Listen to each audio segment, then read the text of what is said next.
Al-Hamim TV. আসসালামু আলাইকুম ওয়া রাহমাতুল্লাহি ওয়া বারাকাতুহু। আজ আপনাদের সামনে যে বিষয় নিয়ে আলোচনা করব সেটি হচ্ছে নেতা কেমন হওয়া উচিত। আমরা বর্তমান সময়ে নেতা দেখতে পাই শুধুমাত্র নিজেদের সুবিধায় চলে।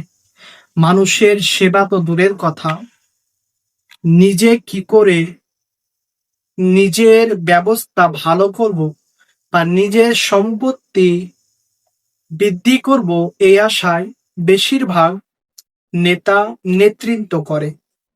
আমরা যদি আমার দয়াল নবীর জামানায় ফিরে যাই বা হযরতে উমর ইবনুল খাত্তাব রাদিয়াল্লাহু তাআলা আনহুর খেলাফতে ফিরে যায়, তাহলে আমরা দেখতে পাবো তার নেতৃত্বটা, তার শাসন ব্যবস্থাটা কত সুন্দর ছিল। আপনাদের সামনে তারই একটি জীবন কাহিনী তুলে ধরব। তাই ভিডিওটা টানাটানি না করে সম্পূর্ণ দেখার অনুরোধ রইল। এক রাতে খলিফা ওমর ইবনুল খাত্তাব রাদিয়াল্লাহু তাআলা আনহু অভ্যাস অনুযায়ী গোপনে শহরের মানুষের অবস্থা দেখতে বের হলেন। ওমর রাদিয়াল্লাহু তাআলা আনহুর অভ্যাস ছিল তিনি রাত্রে বেলায় মানুষ কি হালাতে রয়েছে সেটা তিনি দেখার চেষ্টা করতেন। এমন শাসক তিনি ছিলেন, তিনি একজন শাসক, তিনি একজন রাজা হওয়ার স্বার্থেও গরিব মানুষের কষ্ট নিজের চোখ দ্বারাই দেখতেন। তিনি দেখতেন, রাতে বের হতেন কে কি হালাতে রয়েছে। আর আমাদের জামানায় শাসক রাত্রি তো দূরের কথা, দিনের বেলায়ও এসি ঘরে ঘুমাতে পছন্দ করে। তিনি ওই রাত্রে হাঁটতে হাঁটতে ওমর ইবনুল খাত্তাব রাদিয়াল্লাহু তাআলা আনহু রাত্রে হাঁটতে হাঁটতে তিনি শহরের বাইরে একটি কুঁড়ে ঘরের কাছে পৌঁছালেন। সেখানে দেখলেন একজন মা তার কয়েকটি ছোট বাচ্চাকে ঘিরে বসে আছে। বাচ্চারা ক্ষুধায় কাঁদছে আর মা চুলায় একটি হাঁড়ি বসিয়ে নাড়ছে।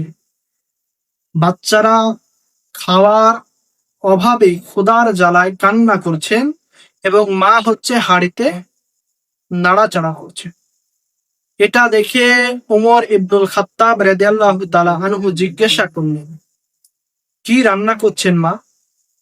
মহিলা বললেন, খাবার কিছু নেই, আমি শুধু পানি ফুটাচ্ছি, যেন বাচ্চারা মনে করে খাবার হচ্ছে, এতে তারা কিছুটা সময় চুপ থাকবে। এই কথা শুনে উমর রাদিয়াল্লাহু তাআলা আনহু গভীর ভাবে কেঁদে ফেললেন। মহিলা আরো বললেন, আমাদের এই কষ্টের জন্য আল্লাহর কাছে আমি উমরের বিরুদ্ধে অভিযোগ করব। এই কথা শুনে উমর রাদিয়াল্লাহু তাআলা আনহু নিজেকে দায়ী মনে করলেন। সঙ্গে সঙ্গে তিনি ফিরে গেলেন বাইতুল মালে, অর্থাৎ রাষ্ট্রের মাল, রাষ্ট্রের যে মাল ভান্ডার আছে সেখানে তিনি ফিরে গেলেন। সেখান থেকে আটা এবং অন্যান্য খাবার সংগ্রহ করলেন, নিজের কাঁধে তুলে নিলেন। তার সাথে থাকা সাথী বললেন, হে উমর ইবনুল খাত্তাব রাদিয়াল্লাহু তাআলা আনহু, আমি আপনার বোঝাটা বহন করে দিই।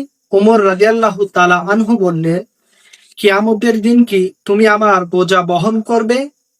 এ কথা শুনে তিনি নিশ্চুপ হয়ে গেলেন। এরপর তিনি নিজেই সেই খাবার নিয়ে গিয়ে মহিলার বাড়িতে হাজির হলেন। ততক্ষণ পর্যন্ত তিনি সরলেন না যতক্ষণ পর্যন্ত বাচ্চারা খাওয়া দাওয়া শেষ করলো না।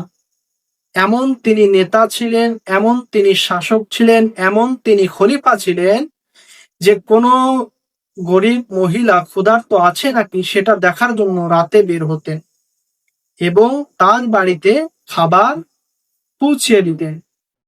আমরা চেষ্টা করব এমন একজন শাসক বা নেতাকে নিযুক্ত করা যে আমার দয়াল নবী সাহাবী উমর ইবনুল খাত্তাব রাদিয়াল্লাহু তাআলা আনহুর চরিত্রে চরিত্রিত হবে, বা উমর রাদিয়াল্লাহু তাআলা আনহুর মতো শাসক ব্যবস্থা তৈরি করবে। আমরা চেষ্টা করব নিজেকে এমন নেতা তৈরি করা যে নেতাতে আল্লাহ রসুল সন্তুষ্ট থাকে। আমরা চেষ্টা করব আমরা এমন একজন মানুষ হওয়া বা এমন একজন নেতা হওয়া যাতে আল্লাহর সন্তুষ্ট আদায় করা যায়, যাতে রসুলের সন্তুষ্ট আদায় করা যায়। আমরা গরিব মানুষের হককে নষ্ট করব না।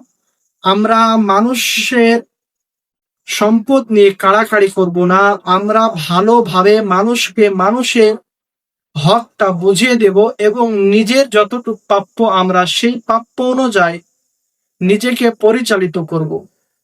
আমরা যেন গুনহার পথে ঢলে না পড়ি। আমরা আল্লাহকে ভয় করে ওমর রাদিয়াল্লাহু তাআলা আনহু সেই জীবনীকে মনে রেখে আমাদের জীবনকে যেন পরিচালিত করি।